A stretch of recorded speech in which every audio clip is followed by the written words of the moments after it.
Well, it's Thursday, and you all know what that means. That means today we're going to review Impact Wrestling since they're almost 1 week away till their biggest pay per view, Slammiversary, takes place. But however, anything could happen before we get there. And of course, we got more with Ring of Honor with a Proving Ground match and plenty other special matches to definitely talk about. And of course, we got some news updates to tell what's been going on in the world of pro wrestling, such as what events the promotions are putting out, who's booked, what match or sets, who's injured, debuts, the whole enchilada. So, let's get ready for another episode of the Leaded Wrestle Zone.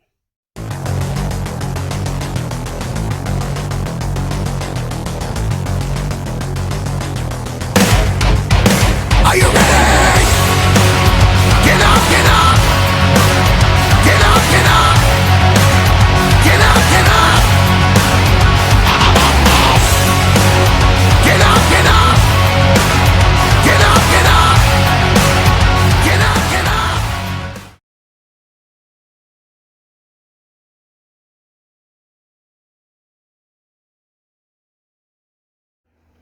Welcome everybody to the Leaded Wrestle Zone, all things that is pro wrestling with AEW, NXT, New Japan Pro Wrestling, Impact Wrestling, the National Wrestling Alliance, various promotions, wrestlers, matches, and championships.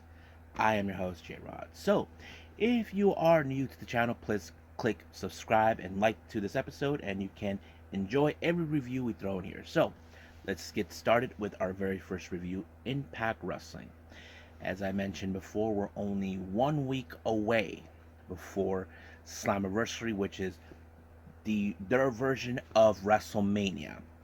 So, as you know, we have the Impact World title defended in there. So it's the tag team titles in a four-way match, the X Division title, and plenty other title matches and special matches that are taking place. But the obvious thing is, what could happen before we get there? Well, let's get started with that. Our opening match, we have Eddie Edwards along with his wife Alicia taking on Frankie Kazarian. Now, this whole thing between these two have been taking place far long. Eddie Edwards has been feeling like he is the real locker room leader, but ever since he turned his back on the Impact faithful and the locker room last year with Honor No More, Frank Kazarian decided to step up as the locker room leader since we all know his history with the company. But however, there was a bit of misfired in their little tag match they had, and of course this match led to that. But of course the other thing is, will Frank Kazarian pull it off? Nope, apparently it did not. Alicia decided to get involved by using the kendo stick, costing Frankie Kazarian the match, giving her husband Eddie Edwards the match. But of course this particular story is far from over between them, so I wouldn't be surprised if the match is set during Slammiversary. That is something that can be a possibility, but we'll see what happens until then. Now, we did see a little interview with with Gia Miller, who is talking to Leo Rush. We all saw what happened last time Leo Rush attacked Chris Sabin, and it's no secret that he seems like he is now not fixated, just to make it clear, but more like he is aiming for the X Division title. But of course, he teams up with Nick Aldis. But the obvious thing is, can they, can they actually coexist as a team? Well, that's a true test. Even Nick Aldis thought the same thing. So we'll see what happens until that. Now, we do have our next match is a tag match. We have Champagne Singh and Shira taking on Sami Callihan and Rich Swann. A pretty good match. I have to say, I wouldn't be, because as you know, Rich Swann and Sami Callihan are involved in the four-way tag team match for the tag titles. So that is something is like a preview for them. And they pulled off the Cactus Driver 97 on Champagne Singh, gave them the win. However, you see Moose and Brian Myers, one of the other teams, the makeshift team as they call it, that will be involved in this tournament, in this match as well at Slammiversary. So they're 100% confident to believe they will walk out as the tag champions. We will see until that day happens, but until then, we'll just wait. Now, we do see Dirty Dango once again with his little shenanigans, talking about pro wrestling and all this and that. As you know, he began a feud with Santino Marella, uh, putting himself as the deputy of authority, which is a title that no one told him he should have or anything. He just put himself in the conversation, as we call it. But we'll see what happens until then, because apparently the BTI show prior before Impact, he defeated I forgot who it was he was in the match with Crazy Steve, but later Santino Marella was there, and then he decided to give him a wake up call. So I'm sure Dirty Dango has a lot on mind. I wouldn't be surprised if we will see what's going to happen until Slammiversary. Now, our next match, we've been seeing some sort of dissension amongst the design. Now, last time, Diener blamed Angels for what happened in that tag match. Khan has been trying to be peacemaker, tried to hold it together, knowing that this is exactly what Sami Callihan was looking for, and apparently it seems like it's working. However, Angels has been put in the task to prove himself that he's still part of the design by taking on the Octopus, Jonathan Gresham. Now, you know this type of match is going to be amazing to watch. But one thing it was interesting is, of course, we know that Diener would not tolerate any failure. But however, Jonathan Gresham, as we know him, one of the best technical wrestlers in the world, was able to submit Angels. But however, Diener completely lost control of himself, starting to fit. But in the end, you saw respect between both Angels and Gresham. I wouldn't be surprised if Angels asked Gresham to be his mentor to learn techniques that not even he could do. I would be surprised if that happens, but anything is a possibility. But the obvious thing is now, what does this mean for the design? Is this the beginning of them exploding and dissolving? Well, we'll just see what happens until then.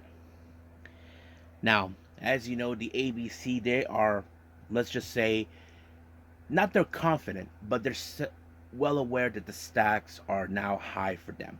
They're fully aware they got two makeshift tag teams. We're talking about Swan and Callihan, and Moose, of course, Moose and Myers, who are not a strictly team that they want to admit. But however, there is a team that we know they're well established. We're talking about Subculture.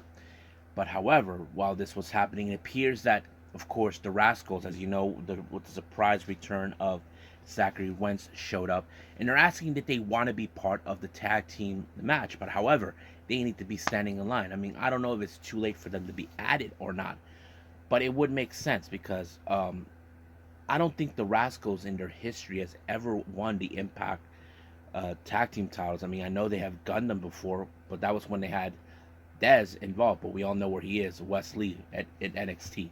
But we'll see how that plays out as well.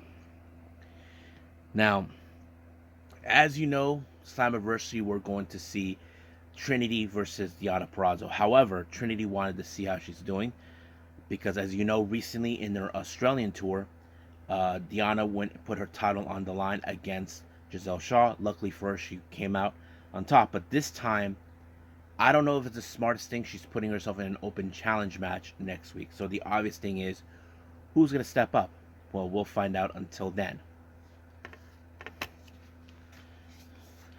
Now, Scott D'Amore shows up in the ring accompanying PCO, who is a monster. He joins the commentary team talking to them.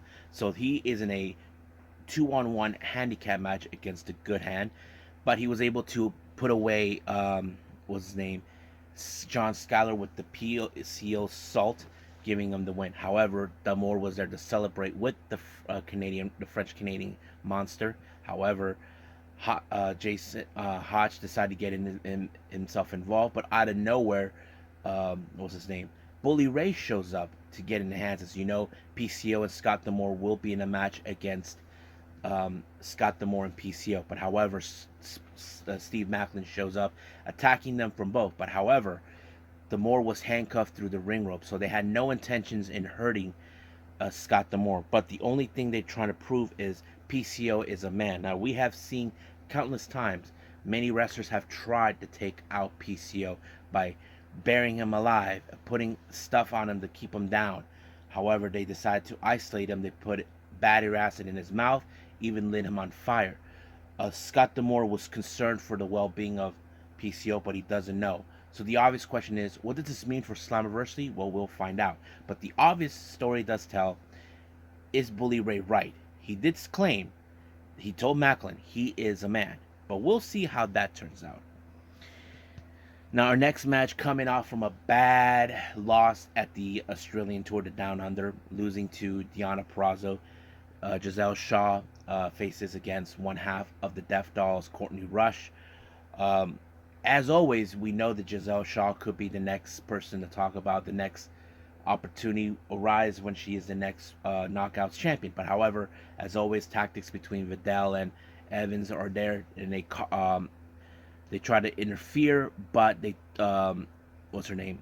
Jessica tried to stop, but nope, it wasn't enough. But apparently, Giselle put Courtney Rush in a roll up, and then she immediately hightailed out of there. So basically, it's only a matter of time until Giselle Shaw is back on the top to gain what she wants, but we'll see how that turns out. Now, Kenny King, as you know, he's been embarrassed many times by none other than Joe Hendry with the stripper Kenny. Joe Hendry got in his face along with Sheldon Jean. It was so funny, but however, he's saying that he has no friends, and then of course he said this to them: all I have to do is say his name, and here comes Yuya Uemura with this. This is what happens: say his name, and he appeared. He is Yuya Uemura. And of course, Kenny King just went crazy, like he had no clue what to make of it. Like, what the hell, So he just bursted out, and of course, Joe Hendry asked Yuya, "How do you say champion in Japanese?" And of course, the same thing, champion. So basically, I thought it was great. Now, our main event, we have the Motor City Machine Guns, Alex Shelley and Chris Sabin, taking on their opponents for Slammiversary, Nick Aldis and Lio Rush separately. Now, keep in mind, Nick Aldis has now taken aim for the Impact World title, and of course Lio Rush for the X Division title, and both members of Motor City Machine Guns. Chris Sabin, who is the current X Division champion, and Shelley, the current Impact World champion. I thought this was going to be a good match, but however, I knew that certain tricks were going to be played. Apparently, Rush low blow Sabin, but he applied the final hour to ensure the win. But the obvious thing is this what the future awaits for both Sabin and Shelley at Slammiversary? Well, we'll find out. We only got one more Impact Wrestling show next week, and then after that, we'll see what happens afterwards when we get to Slammiversary. And I think that's pretty much it with Impact Wrestling. Let's do our final review, Ring of Honor.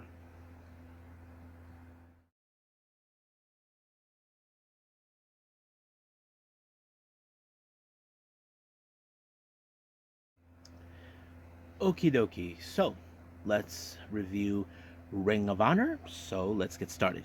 Our first match, we have Gringo Loco versus Commander. Now, you know this is going to be a spectacular match because these two men are high flyers.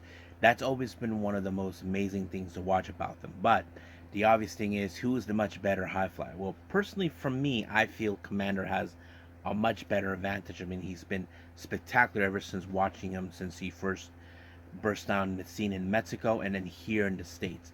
So he was able to pick up a pretty good match when he applied a springboard 450 to put away Gringo Loco, giving him the W.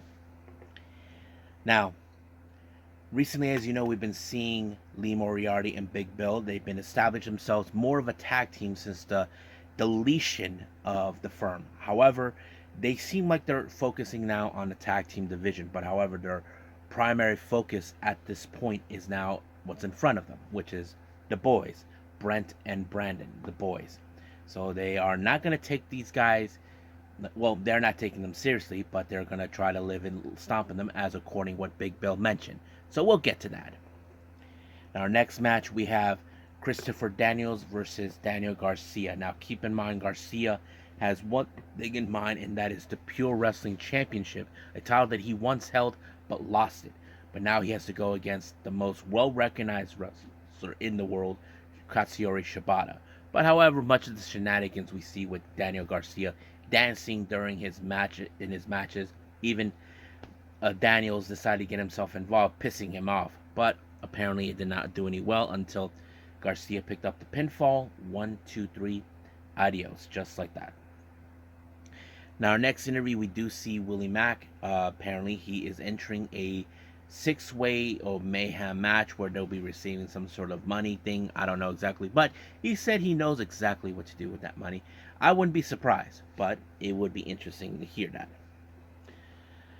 Now, our next match, we have the Gates of Agony, members of the Mogul affiliates, Tiona Leona and Bishop Khan, along with that moron Prince Nana. They take on Action Andretti and Darius Martin. I have to say, this was like another story of David versus Goliath, but we have seen the Mogul Embassy have been very, very, very impressive. They've been undefeated no matter what. But however, this was not enough for Andretti and Darius to pick up the win. So we'll see how that goes out. Because apparently they got, how do I say, they lost when they applied the, what was it? The open the gates, and it was done, just like that. Now, our next match, we have Stu and the Righteous taking a couple of, well, enhancements, not jobbers, as that's the technical term that they say in AEW. Zach Patterson, Macri, something, I forgot his name, and Rip Impact, but you can guess this match ended real quick until Vincent picked up the win by pinning with the pinfall. Next up, we have Lee Moriarty and Big Bill taking on the boys. No matter what the boys tried to do, it wasn't enough, but they were able to, Moriarty and Bill were able to isolate both of them no matter what, until Lee Moriarty applied a, what was it he called it again? A uppercut, a European uppercut in mid-air or something, whatever it was, but he was able to pick up the win.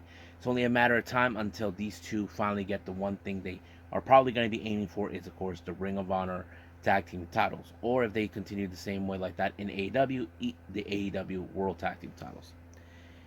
Now, our next match is a proving ground match for the Ring of Honor Women's World Title, Athena versus, what's her name? Slexia Prax. You can guess this match ended with Athena until she applied that big forearm, as always. However, as always, when we finish the match, once again, she goes on a rampage, beating the crap out of everybody. Now, our next match, originally we were supposed to have JD Drake versus Tony Nese, but Tony Nese decided once again to disrespect JD Drake because, oh, you're disgusting me because you're eating donuts and all that. I'm like, oh, God. But of course, JD Drake, he's not offended by that. It's like, he's saying, so what if I eat donuts, you know?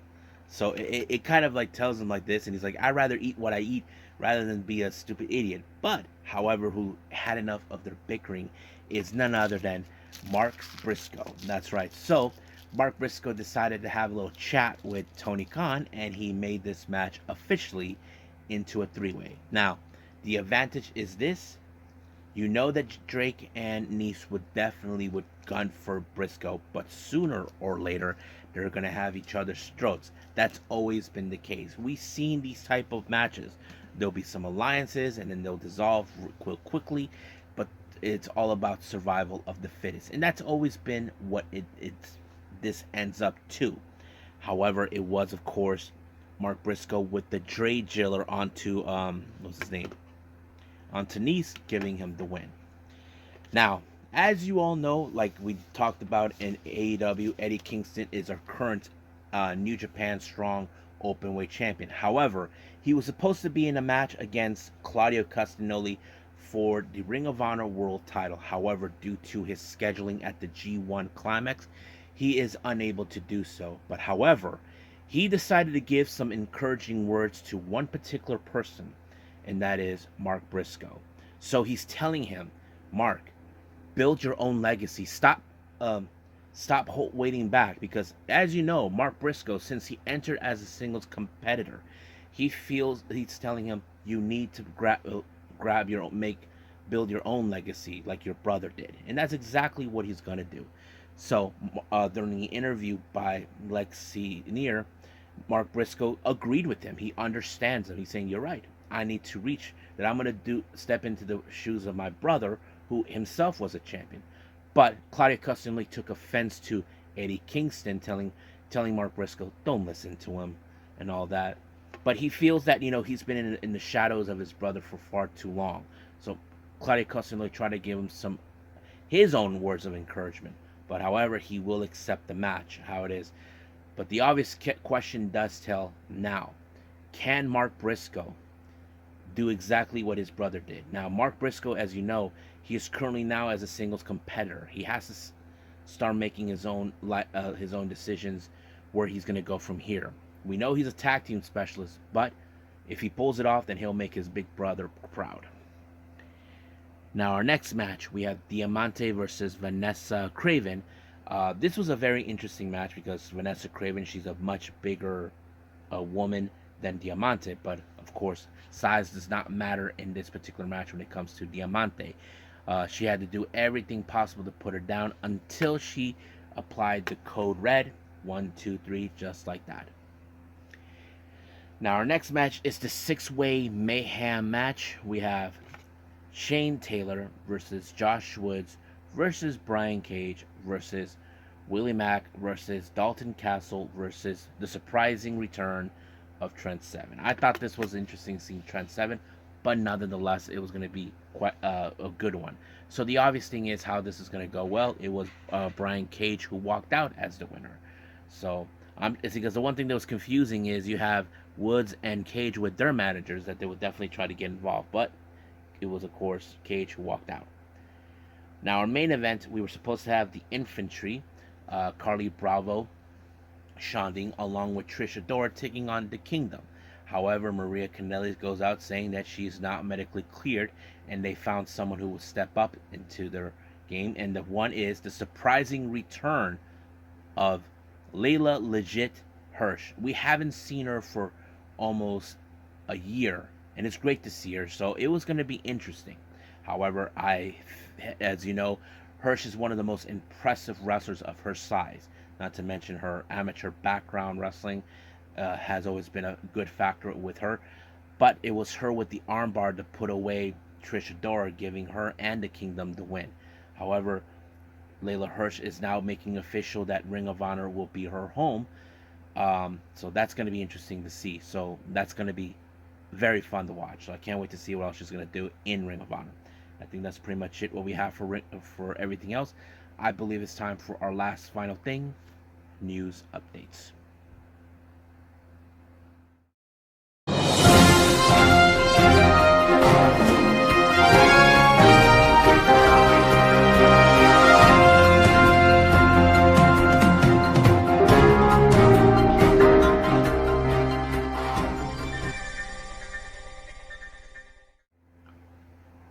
Okay, news updates. Now, this is a much interesting stuff we're going to be talking about, so let's get started. Sendai Girls has announced for their upcoming event in September, Big Show on September 2nd. Our favorite pirate princess will be making her appearance. So it's been years since she's been in there. We don't know who will be her opponent, but can't wait to see it. Freedom's announced for a very interesting special match. As you know, the recent development between Jun Kansai and El Desperado has been very talked about. As you know, these guys are they were rivals, opponents, and now they're tag teams. So it seems like they want to do more. However, they decided to have a match against Rina Yamashita and Masuhi Takeda. So that match will take place on the 11th of August. Now, as you know, the filming of the Runaway Wrestler has already been underway. New information has risen by pictures that were sent. They were in Shinjuku phase by bringing out one of the old logos of Stardom. I have to say it's very interesting that they're going back to the venues they haven't done for a while. I mean, we haven't seen them in either Shinkiba or in Shinjuku phase. But nonetheless, they are rising. Their popularity is growing and growing in Japan. But now we'll see what happens till then. AEW has announced for some show days in Montreal, Canada. Currently, they're still doing a Canadian show, but however, Montreal is not in the list, so it's going to take place in December 5th and 6th at the Bell Center. Prestige Wrestling has announced for the Respect Issue event on the 21st of September. Diego Hill will be making his debut. Diego Hill, I have seen him in Deadlock Pro Wrestling and a few others, so this will be his first time. Now, the second ever World of Stardom champion, Alpha Female, who we haven't seen in her match earlier this year or last year, has announced for an upcoming event in Berlin, Germany. As you all know, Alpha Female is originally from Germany. Has announced for an event called a Starlight or Starlet that'll take place on November 4th. And it was now announced that, of course, the first ever of the World Stardom Champion, Nana Takahashi, will be making her presence there. So it's going to be interesting to see that. Now, PW Insider, I don't know how reliable it is, but there's been reports about a new Japanese women's wrestling promotion here in the US. Now, some of you may think, is that even possible? But apparently, from what I understand, some sort of company or group are taking initial investment in having that. They even want to bring in Japanese talent who are either Japanese descent or based in Japan. So that is something that has been deal about. I'm not sure exactly if it can be pulled off. Now, as you know, there was this promotion that just started called Kitsune Women's Wrestling. 2 talent are from the At-Risk Girls were pulled out. I don't know how reliable they could be like that, but we'll see how that plays out. Stardom, as you know, has been putting out the New Blood shows. 2 new dates have been announced. On the 10th, the New Blood 10th will take place next month on August 18th, and New Blood 11th on the 29th of September. Now, I know that Waka issued a challenge for the future of Stardom. I don't know if anybody issued challenge for the tag team titles, but we'll see how that goes. Now, new match is announced for the JCW event, Big Ass Extreme Birthday Bash, that will be taking place on the 9th of July. There's going to be a number 1 contendership in a scramble match. We have Cold Radrick, Jimmy Lloyd, Gringo Loco, Starboard Charlie, Griffin McCoy, and Jack Cartwheel. Now, for our GCW announcements, we have for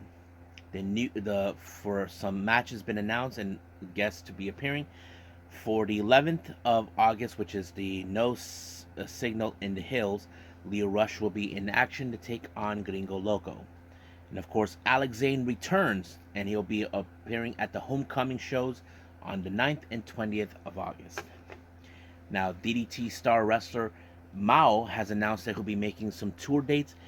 He announced which is going to take place. Let me pull it up for all of you real quick because I saved it for everyone so I can make the initial. Okay, here it is. This is Mao's schedule on the 8th of July. He'll be at West Coast Pro facing West Coast Pro take on Brian Keith. And after that, he'll be heading to New Jersey for Jersey Championship Wrestling to take on his tag partner, the Moonlight Express, Mike Bailey. Then he'll be in New Jersey for the next couple of days. He'll be facing against Brandon Kirk. Then on the following day on GCW, he'll be in a title match against Blake Christian for the GCW World Title. Then after that, he'll be heading to the West Coast at LA for Circle 6 to take on Bobby Beverly in a no-ring show. And then the following day, still again with Circle 6, he'll be facing AJ Gray. So that is the schedule for now if you guys are MAO fans. And I think that's pretty much it what we have for everyone. I think it's time to call it a day. Well, I hope everybody enjoyed this episode. Coming up, we have AEW Rampage and NXT Level Up. Now, I haven't decided if I want to put something before that. We'll just wait and see what happens. I'll just probably wing it. I know I haven't seen the latest GCW Backyard Wrestling. I haven't seen that. But there's plenty others I haven't seen yet. And I'll determine these are from shows from mid last month all the way to the end. We'll see about that. So for now, we'll just stick it to what we got. And also, coming up, we do have more of the Unagi Sayaka watch. As you may or may not have been aware of, she's been involved in Pro Wrestling Zero for their annual tournament, the Fire Festival, which was an event that Otani invited Unagi to be involved. So there'll be talk about that. So we'll see how that plays out as well. So I think that's pretty much it what we have. So I'll see you guys in the next DWZ time. Same DWZ channel. I must bid all of you adieu. So goodbye. Mwah. And have a nice day. Bang.